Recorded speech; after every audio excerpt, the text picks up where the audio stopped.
Hi అండి. ఇది పద్మాశ్రమ temple. Warangal హన్మకొండలో ఉందండి. ఇక్కడ అమ్మవారు మనకి రూ. 3 దర్శనమిస్తుందండి. మార్నింగ్ వచ్చి చిన్న పాపలాగా, ఆఫ్టర్‌నూన్‌కి వచ్చేసి మిడిల్ ఏజ్ అమ్మాయిలాగా ఆమెలాగా, ఈవినింగ్ వచ్చేసి ఓల్డ్ ఉమెన్ లాగా దర్శనమిస్తుంది. నేను ఈ టెంపుల్‌కి ఫస్ట్ టైమ్ వెళ్ళానండి. అలా స్టెప్స్ ఎక్కి పైకెళ్ళగానే అక్కడ చుట్టుపక్కల సరౌండింగ్స్ ఉన్నాయి. గిరి ప్రదర్శన ఉందండి. ఆ గిరి ప్రదర్శన మనం చేసుకోవచ్చు. మనం గిరి ప్రదర్శన చేసేటప్పుడు మనకు ఫస్ట్ గణపయ్య వస్తాడండి. ఆ కొండల మధ్యల ఎంత బాగుందో అసలు. ఎక్కడో వెళ్ళామో అన్న ఫీలింగ్ వచ్చింది. ఆ గణపయ్య దర్శనం చేసుకొని అక్కడ అక్కడ మన ఆ కొండల్లో ఆ గణపయ్యని అలాంటి విగ్రహాన్ని చూడడం నేనైతే ఫస్ట్ టైమ్ అండి.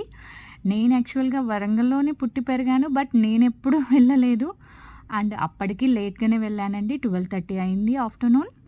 సో, 12:30 అయ్యేవరకి పూజారి అన్నారు క్లోజ్ చేస్తారంటే ఫాస్ట్‌గా దర్శనం చేసేసుకొని వచ్చాను.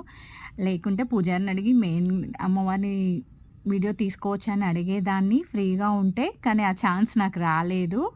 అండ్ నేను దర్శనం చేసుకున్నప్పుడు అమ్మవారొచ్చి వరాహి మాత రూపంలో ఉందండి. చాలా ఫేమస్ అండి వరంగల్‌లో అది. అండ్ ఆ కొండల మధ్యలో ఆ గృహలో నడుస్తుంటే ఆ ఫీలే వేరండి. మీరెవరైనా వరంగల్‌కొస్తే మాత్రం డెఫినెట్‌గా మిస్ కాకండి పద్మావశమ్మ టెంపుల్. చాలా చాలా బావుంది. గణపతి దగ్గర నుంచి కాస్త ముందుకు రాగానే మనకి శివలింగం ఉందండి. శివలింగం దగ్గర మనం హాయిగా పూజ చేసుకోవచ్చు.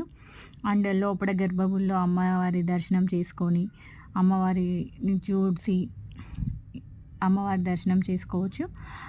నెక్స్ట్ నేనేం చేశానంటే, గిరి ప్రదర్శన తర్వాత అమ్మవారి దర్శనం చేసేసుకొని, ఆ వ్యూ అక్కడి నుంచి వ్యూ ఎలా కనిపిస్తుంది అని, కొండ మీద ఉంది కదండీ! సో, ఎంత బాగా సిటీ చాలా బాగా కనిపించింది. చాలా బావుంది.